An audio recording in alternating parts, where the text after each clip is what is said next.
झगड़ा कर लो, कुछ भी कर लो, पर किसी को बेइज्जत मत करो, किसी को अपमानित मत करो, क्योंकि उसका जो घाव होता है वो व्यक्ति से कुछ भी करवा सकता है, कुछ भी। अश्वत्थामा बहुत क्रोधित है। अब यहाँ पर सब अपने अपने राज्य चले जा रहे हैं। पांडवों को राज्य सौंप दिया गया। कहते हैं ना कि सुख में भगवान साथ दे ना दे नहीं पता, दुख में साथ रहते हैं। तो पांडवों के जीवन में जब तक दुख थे भगवान थे, अब जब सुख के दिन आए हैं तो भगवान जा रहे हैं। भगवान कहते हैं अब अपना राज्य संभालिए, मेरे जाने का समय हो रहा है। सबसे मिलते हैं भगवान, सबसे मिलकर जा रहे हैं। अब यहाँ पर मिलकर जाने लगते हैं कि कुछ ही दूर जाकर वापस लौट आते हैं। अब वापस लौटे तो सब कह रहे हैं, युधिष्ठिर कहे कि भगवान मेरे लिए आए हैं, अर्जुन कहे कि मेरे लिए आए हैं, अरे पूरी दुनिया जानती है वो मुझसे कितना प्रेम करते हैं। कुंती बुआ ने कहा मेरे लिए आए हैं। भगवान कहते मैं किसी के लिए नहीं आया, मैं अपने भीष्म के लिए आया हूं। मैंने वचन दिया था कि उसके अंत समय में मैं उसके पास खड़ा रहूंगा। क्यों वचन दिया? जब महाभारत का युद्ध चल रहा था कुछ दिनों, क्योंकि सूर्यास्त के बाद युद्ध नहीं होता था, तो कुछ दिनों बाद दुर्योधन ने क्रोध में आकर भीष्म पितामह से कहते हैं कि आप सिर्फ कहने को हमारी तरफ से युद्ध कर रहे हैं, आप बाकी उन्हीं की तरफ हैं। एक तो भीष्म पिता बिना इच्छा से इनके साथ युद्ध कर रहे थे और पूरी ईमानदारी के साथ, ऐसा नहीं कि कुछ धोखा, ईमानदारी के साथ युद्ध करे। बड़ा क्रोध आता है। क्रोध में आकर कहते हैं कि मैं प्रतिज्ञा लेता हूं कल एक ना एक पांडव मेरे हाथों मारा जाए। भगवान तक बात पहुंचती है। भगवान कहते ये तो प्रतिज्ञा ली, तब तो ये पूरा कर कर रहेंगे, कुछ तो करना होगा, क्या करें? तो रात्रि के समय भगवान द्रौपदी जी को साथ लेकर कौरवों के शिविर में जाते हैं। अब देखिए पांडवों का और कौरवों का अलग अलग शिविर है। ये यहां नहीं जा रहे, वो वहां नहीं जा रहे, अभी युद्ध चल रहा है। तो भीष्म पितामह कौरवों के साथ रह रहे हैं, तो उनके शिविर में सिर्फ कौरवों की पत्नियां आ सकती है। भगवान ने द्रौपदी जी से कहा चुपचाप जाना और जाकर सीधा पैरों को स्पर्श करना, मुंह से कुछ मत कहना, सिर्फ पैरों को स्पर्श करना। ठीक है। भीष्म पितामह लेटे हुए हैं, आंखों पर हाथ रखकर। द्रौपदी जी जाती है, पैरों को स्पर्श करती है। उन्हें लगा कौरवों की कोई पत्नी आई है। बिना देखे, बिना हाथ हटाए उन्होंने कह दिया अखंड सौभाग्यवती भव।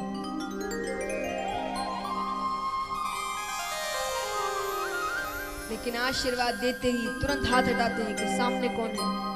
सामने द्रौपदी जी खड़ी थी। समझ गई ये किसकी हरकत है। भीष्म पितामह बाहर आते हैं। भगवान मुस्कुरा रहे हैं। भगवान कहते हैं अब बताइए, प्रतिज्ञा बढ़ी कि आशीर्वाद बढ़ा? भीष्म पितामह ने कहा तब बढ़ी जब मैं जीवित रहूंगा। इतना किया है तो एक काम और कर दो मेरा।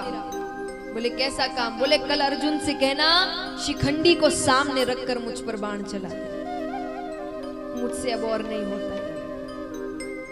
भगवान कहते ठीक है, लेकिन वचन दो कृष्ण, मेरा जब अंत समय आएगा तुम मेरे पास खड़े रहोगे, मुझे और कोई अपने पास नहीं चाहिए, पर तुम मेरे पास रहो।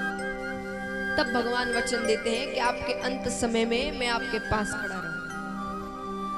देखिए हम सबको यही मांगना है। धन दौलत नाम शोहरत पद प्रतिष्ठा ये हर व्यक्ति के जीवन में एक ना एक बार जरूर आती है। आती मतलब मौका आता है। अगर आप उस मौके का सदुपयोग करेंगे, मेहनत करेंगे, तो हर व्यक्ति को धन दौलत नाम शोहरत पद प्रतिष्ठा जरूर मिलेगी।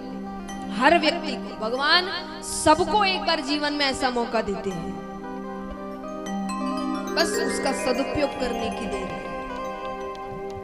लेकिन एक ऐसी चीज है जो हर किसी को नहीं मिलती, और वो है अंत समय में किसके दर्शन होंगे।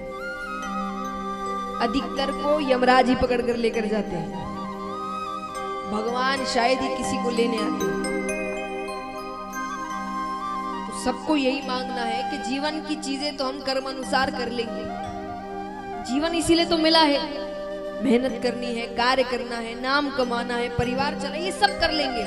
एक ऐसी चीज जो हमारे हाथ में नहीं है, वो आपके हाथ में है, उसका आशीर्वाद हमें दे दीजिए। क्या भगवान की। तो महाराज ठाकुर जी भीष्म पितामह के पास आते हैं, उनसे पूछते हैं क्या है आपकी आखिरी इच्छा। भीष्म पितामह ने कहा मुझे आपके विराट रूप के दर्शन करने हैं। भगवान अपने विराट रूप के दर्शन करवाते हैं।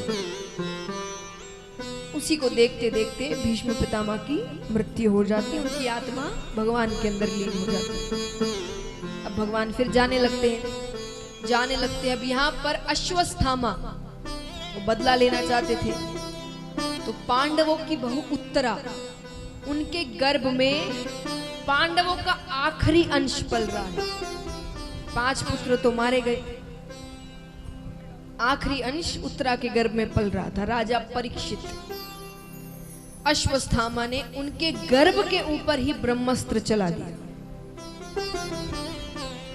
अब वो दौड़ी दौड़ी राजा के पास नहीं गई, पांडवों के पास नहीं गई, वो किसके पास गई? श्री कृष्ण के पास, रोते हुए और एक भरोसा लेकर के जिसने मेरी सास की रक्षा की है वो मेरी रक्षा क्यों नहीं करेगा। वो हर भक्त की रक्षा करते हैं। और जैसा मैंने कल बताया कि भगवान की कमजोरी क्या है, भक्त को रोते हुए नहीं देख सकते। तो भगवान ने पहली बार ऐसा कार्य किया जो उन्होंने कभी नहीं किया। भगवान ने कितने अवतार लिए? 24। एक में भी भगवान किसी के गर्भ के अंदर नहीं गए। भगवान ने जब समय हुआ अवतार ग्रहण कर लिया, प्रकट हो गए, वो किसी भी गर्भ के अंदर नहीं रहे। क्योंकि हम जो जानते होंगे गर्भ के अंदर बच्चा कैसी अवस्था में रहता है, किस तरीके से वो रहता है, भगवान नहीं रह सकते, वो भगवान है। अगर वो एक साधारण से मनुष्य के गर्भ के अंदर ऐसे 9 महीने तक रहेंगे तो भगवान ने अवतार ग्रहण किया, वो किसी के गर्भ के अंदर नहीं गए। लेकिन भक्त को रोते हुए देखकर भगवान आज पहली बार उत्तरा के गर्भ के अंदर जाते हैं। गर्भ के अंदर जाकर एक पूरा सुरक्षा चक्र बनवाते हैं, खुद यानी सामने खड़े उस बच्चे के। राजा परीक्षित गर्भ के अंदर ही भगवान को देख लेते हैं।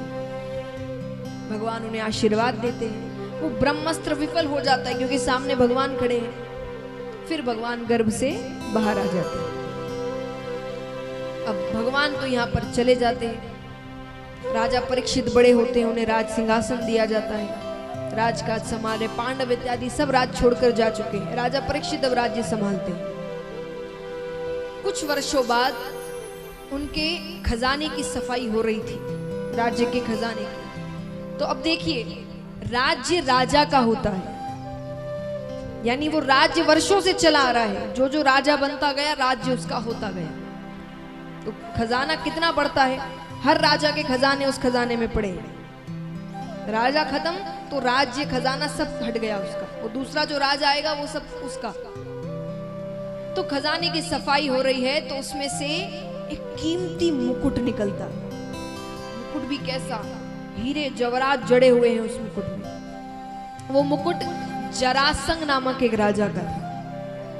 जरासंध की कथा भी आप सुनेंगे। तो जरासंध ये बहुत पापी राजा हुए, भयंकर पापी। इन्होंने इतने लोगों को मारा है, मार कर लूट कर उन्होंने वो मुकुट बनवाया था। जैसा मैंने कहा, जैसी संगत होती है वैसे विचार होते हैं।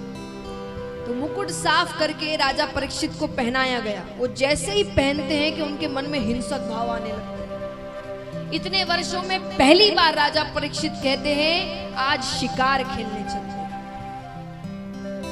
शिकार खेलने जाते हैं।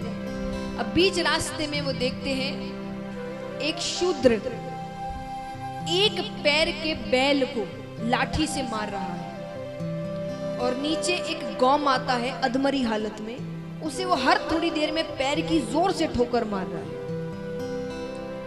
राजा ने कहा मेरे राज्य में ऐसी क्रूरता का कार्य। उससे पूछते हैं तुम कौन हो?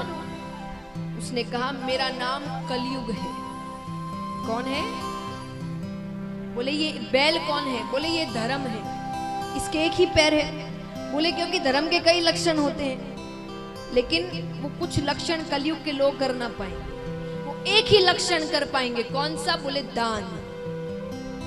दान भी धर्म का ही लक्षण है, क्योंकि वो पैसे के पीछे ऐसे भी भाग रहे होंगे, धन कमा रहे होंगे। अब जब कमाएंगे तो थोड़ा बहुत दान भी कर देंगे, तो दान से धर्म किया जाए। ये गौ माता कौन है? बोले ये पृथ्वी है, इसकी ऐसी हालत होगी और हम सब जानते हैं। इसीलिए कोई भी घटना घटती है बड़ी प्राकृतिक, तुम क्या कहते हैं, प्रकृति के साथ खेलेंगे तो वापस तो करेगी।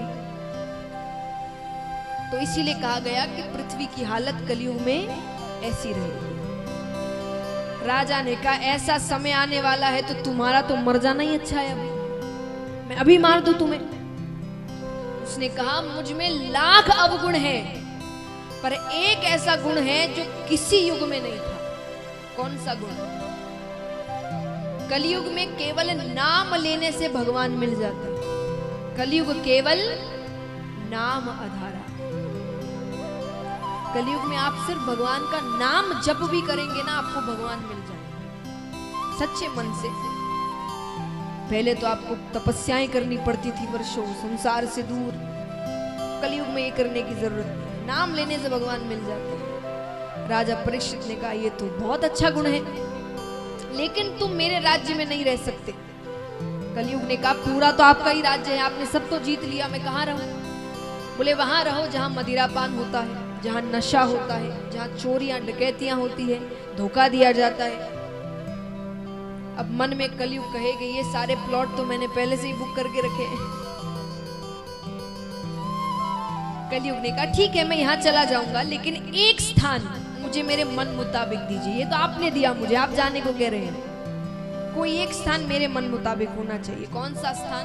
बोले मुझे सोने में स्थान चाहिए, स्वर्ण में। राजा ने बिना सोचे समझे कह दिया ठीक है, लेकिन इन दो जगह के अलावा तुम 5000 वर्षों तक अपना असर नहीं दिखाओगे, क्योंकि कलयुग तो हर जगह आएगा।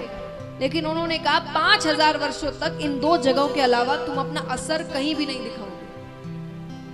ठीक है। अब महाराज हम कहते हैं कलयुग आ गया, कलयुग आ गया, क्या हो रहा है? किसने बोला कलयुग आ गया? कलयुग की आयु कितनी है?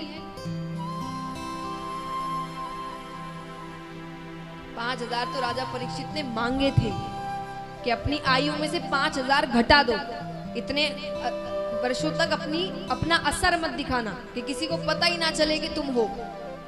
लेकिन आयु कितनी है उसकी? 4,32,000 ये कलयुग की आयु है।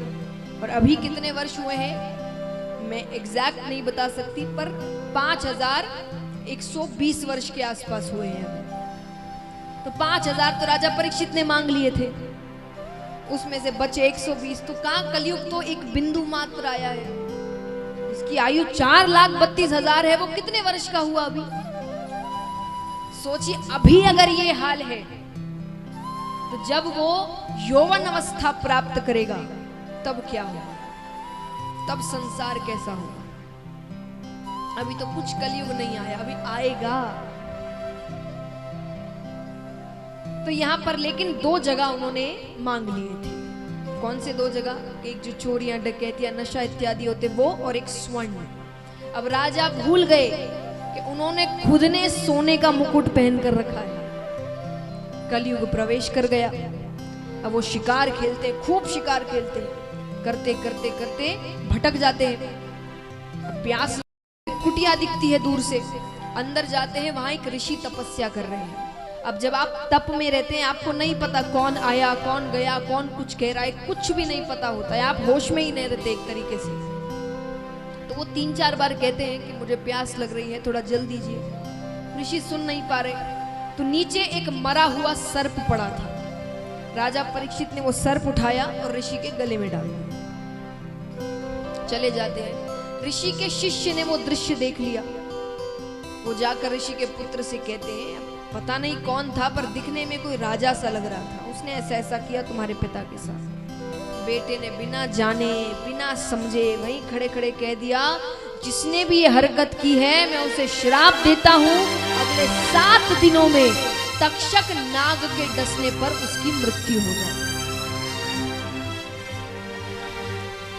अब राजा अपने राज्य पहुंचते हैं, मुकुट उतारते हैं, वहां ऋषि तपस्या से उठते हैं। बेटे ने अपने पिता को सारी बातें बताई, उसे लगा पिता मुझे शाबाशी देंगे। ऋषि ने नेत्र बंद कर कर देखा पहले कि श्राप किसको मिला है। बड़ा दुख हुआ उन्हें, क्योंकि राजा परीक्षित को सब जानते थे, वो कोई ऐसे वैसे राजा थोड़ी थे, वो बहुत बड़े राजा हुए थे। एक गलती बस उनकी, बिना सोचे समझे वरदान दे देना कलयुग को, और वो वरदान भी क्योंकि खुद ने सोने का मुकुट पहन कर रखा, इतना ध्यान नहीं दिया, तो एक गलती का उन्हें इतना बड़ा दंड मिला। तो ऋषि बड़े दुखी होते हैं, वो समझ गए कि कुछ गलत हुआ है, ये व्यक्ति ऐसा है ही नहीं, ये बहुत अच्छे राजा है, इनसे ऐसी गलतियां हो ही नहीं सकती, माने कुछ गलत हुआ है। लेकिन अब श्राप को नहीं टाल सकते, तो सारे ऋषिगण सब एकत्रित हुए हैं। पहले राजा को बताया जाता है कि आपको श्राप मिला, राजा ने उसी वक्त अपना राज्य छोड़ दिया। अब जितने ऋषिगण थे उस वक्त वो सारे इकट्ठा हो रहे हैं, क्यों कि कुछ भी करो पर 7 दिनों में इनकी मुक्ति होनी चाहिए, ये भगवान के ही धाम जाए और कहीं ना जाए। अब ये सब सोच रहे हैं, इतने में सुखदेव जी का आना होता है। सुखदेव जी से कहा जाता है कि आप इन्हें श्रीमद् भागवत सप्ताहपारायण सुनाइए। सुखदेव जी मान जाते, क्यों? क्योंकि सुखदेव जी श्री कृष्ण के भक्त हैं और राजा परीक्षित कृष्ण जी के छोटे भाई हैं। पता है आपको, वो राजा परीक्षित कृष्ण जी के छोटे भाई हैं। कैसे? गर्भ से जो पहला बालक निकलता है वो बड़ा बेटा होता है। उत्तरा के गर्भ से सबसे पहले कौन बाहर आया था? श्री कृष्ण। दूसरा जो निकले वो छोटा बेटा हुआ। उस रिश्ते से राजा परीक्षित भगवान के छोटे भाई होते हैं। तो सुखदेव जी मान जाते हैं। अब कथा आरंभ कर रहे हैं। आइए अब से हम 7वें दिन तक सुखदेव जी के मुख से कथा सुनेंगे। बोलिए श्री सुखदेव मुनि महाराज की। तो महाराज अब राजा परीक्षित कहते हैं कि प्रभु मुझे वराह अवतार के बारे में बताइए, भगवान ने ये अवतार क्यों लिया? सुखदेव जी कहते हैं कि राजा दक्ष की कन्या दिति अपने पति कश्यप ऋषि के पास शाम का समय था, पुत्र की कामना से या संतान की कामना से आती है कि उन्हें संतान चाहिए।